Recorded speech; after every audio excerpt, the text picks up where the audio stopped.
안녕하십니까, 백설입니다. 9월 2일 수요일 장전 브리핑 출발하겠습니다. 뉴욕 시장에는 기분 좋은 소식들이 있었습니다. 미국의 제조업 지표는 호조세를 보였습니다. 또 기술주도 강세를 보이며 증시를 이끌었는데요. 3대 지수는 일제히 상승했습니다. 자세한 지수 상황 살펴보겠습니다. 블루칩 클럽인 다우 지수는 0.76% 오른 28,645선에 마쳤고요. S&P 500 지수와 나스닥 지수는 또 사상 최고치를 경신했습니다.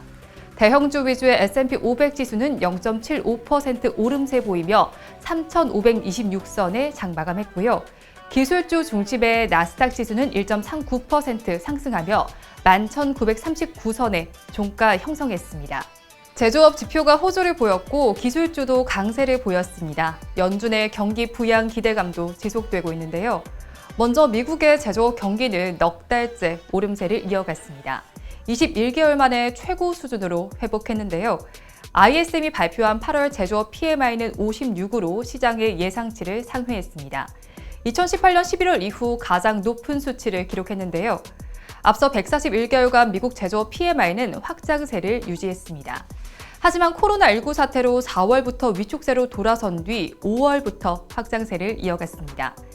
PMI는 50을 넘으면 경기 확장을, 50을 밑돌면 경기 위축을 뜻합니다. 이번 수치는 56으로 나타나며 탄탄한 경제 회복을 확인했습니다. 한편 중국의 제조업 지수도 호조를 보였습니다. 기술주의 강세도 돋보였습니다. 마가로 불리는 주요 기술주는 동반 상승했습니다. 애플은 주식 분할 이후 목표 주가 상향 소식까지 전해지며 강세를 이어갔고요. 코로나19의 최대 수혜주로 꼽히는 화상회의 애플리케이션 업체 줌 비디오 커뮤니케이션즈는 깜짝 실적을 내놨습니다. 분기 매출액이 지난해 같은 기간보다 355% 급증했는데요. 주가는 40%대 폭등을 나타냈습니다. 연준의 경기 부양 기대감도 지속되고 있습니다. 라엘 브레이너드 연준 이사는 미국 경제가 상당한 위험에 직면해 있다고 현재 상황을 평가했는데요. 인플레이션은 이전 위기보다 약하고 경제 위험이 하방 쪽으로 기울어져 있다고 진단했습니다. 그러면서 중앙은행의 부양책이 계속 필요하다고 말했는데요. 팬데믹으로 촉발된 경제 충격에서 회복되는 속도에 영향을 미칠 주요 요인으로 추가 정부 지출과 관련 재정 정책을 꼽았는데요. 경기 부양 의지를 재차 내보인 것입니다. 이 점이 증시에 긍정적으로 작용했습니다. 호재가 많았던 뉴욕 시장은 모두 플러스권에 들었습니다. 이어서 뉴스 체크해 보겠습니다. 첫 소식입니다. 전 세계 주식시장이 유동성의 힘으로 움직이고 있습니다. 미국 증시는 5개월 연속 상승세를 이어가고 있습니다. 특히 나스닥은 재차 사상 최고치를 경신하는 모습을 보였는데요. 주식 분할된 애플과 테슬라가 지수 상승을 이끌었습니다. 실물 경제와 괴리된 상승세에 불안감도 있는데요. 하지만 당분간 상승세는 계속될 것이라는 전망이 나오고 있습니다.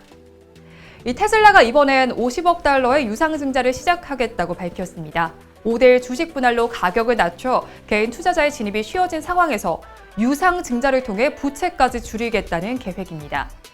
테슬라는 미국 증권거래위원회에 이 같은 계획을 제출하고 유상증자는 때에 따라 이뤄질 예정이고 시장의 가격에 맞춰서 매각하겠다고 밝혔습니다. 골드만삭스와 뱅크 오브 아메리카, 시티그룹 등 10개의 대형 은행을 통해 신주가 발행되는데요. 테슬라 측은 사측의 순이익을 확대하기 위한 방침이고 이를 통해 마련한 자금은 재무 구조 개선을 위해 사용하겠다고 밝혔습니다. 우리 정부는 내년에도 확장 재정을 펼칩니다. 예산 증가율이 3년 연속 8%를 넘겼는데요. 코로나19라는 전례 없는 위기에 세수 감소와 경기 침체라는 이중고를 겪으며 내린 고육지책입니다. 하지만 나라 빚은 눈덩이처럼 불어날 것으로 보이는데요. 기획재정부가 내놓은 2021년도 예산안에 따르면 오는 2021년 재정 지출액은 555조 8천억 원입니다. 올해 본 예산보다 8.5% 늘어난 규모인데요. 이런 확장 재정 기조는 당분간 지속될 것으로 전망됩니다. 어제부터 카카오게임즈 공모 청약이 시작됐는데요. 첫날 경쟁률이 400대를 넘어서면서 흥행에 성공했습니다.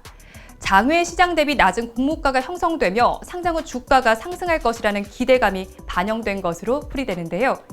마지막 날에 더 많은 투자자들의 청약이 이루어지는 것을 감안할 때 경쟁률이 1,800에서 2,000대까지 치솟을 가능성이 있습니다. 이 경우에 한 주를 배당받기 위해 최소 2천만 원에서 2,500만 원이 필요합니다. 다음으로 환율 보겠습니다. 달러 인덱스는 미국의 경제 지표가 양호하게 나타나며 상승했습니다. 0.18% 상승한 92달러 30센트로 마감했습니다. 원달러 환율은 달러 약세 흐름 속에 위험 선호 심리가 확산되면서 압력을 받았습니다.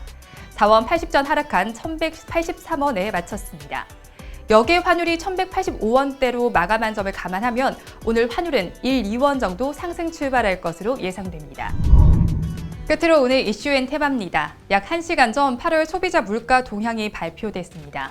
지난달 소비자 물가 상승률은 0.7%로 5개월 만에 가장 큰 상승폭을 보였습니다. 코로나19 확산이 시작된 이후인 3월 이후 최대 상승폭입니다. 집중호우 여파로 채소류 등 농산물 가격이 크게 오르면서 전체 소비자 물가도 끌어올린 것으로 해석됩니다. 미국에서는 8월 민간 고용 동향 조사 결과를 발표합니다.